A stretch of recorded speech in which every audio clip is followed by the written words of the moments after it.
Iran একসময় বলেছিল পারমাণবিক বোমা নয়, আমরা শান্তি চাই। কিন্তু আজ তারা প্রস্তুতি নিচ্ছে এনপিটি থেকে বেরিয়ে গিয়ে নিজের পারমাণবিক অস্ত্র বানাতে। ইরানি পার্লামেন্টে একটি বিল পাসের প্রস্তুতি চলছে, যার উদ্দেশ্য এনপিটি থেকে বেরিয়ে আসা।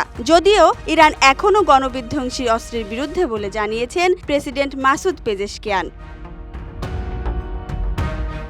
ইরানের কাছে আছে 409 কেজি ইউরেনিয়াম, যা 60% স্মোক ভলিউম। 25 কেজি দিয়ে একটি বোমা তৈরি সম্ভব। মাত্র এক সপ্তাহে ব্রেকআউট পর্যায়ে পৌঁছে যেতে পারে এটি। এটাই ইসরায়েল ও তাদের মিত্রদের সবচেয়ে বড় উদ্বেগ। অর্থাৎ ইরান চাইলেই যে কোনো মুহূর্তে বোমা তৈরি করে ফেলতে পারে। ইরানের যদি দেয়ালে পিঠ ঠেকে যায়, তাহলে ইরান সেই কাজটিই করবে।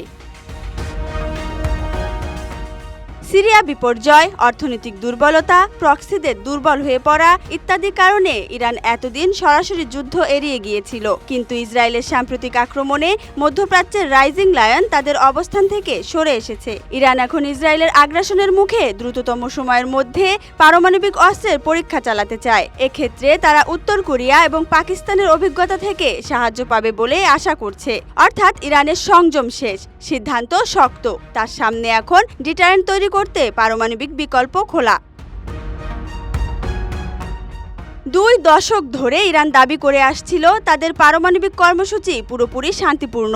বিদ্যুৎ উৎপাদন, মেডিকেল গবেষণা, ইন্ডাস্ট্রিয়াল প্রয়োজনে ইউরেনিয়াম সমৃদ্ধ করাই ছিল তাদের লক্ষ্য। কিন্তু ইসরায়েলের ধারাবাহিক বিমান ও সাইবার হামলা এই শান্তির কেন্দ্রকে একে একে গুঁড়িয়ে দিয়েছে। ফলে তেহরান এখন বলছে, যদি আমাদের শান্তি ধ্বংস হয়, আমরা বাধ্য হব অস্ত্রে ঝুঁকতে।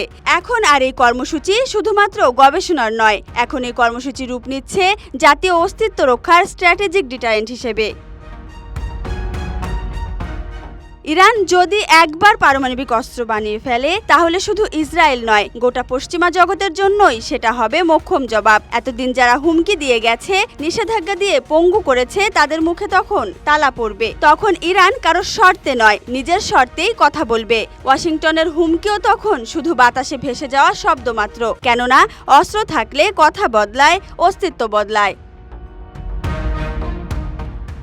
Dhaka express desk report.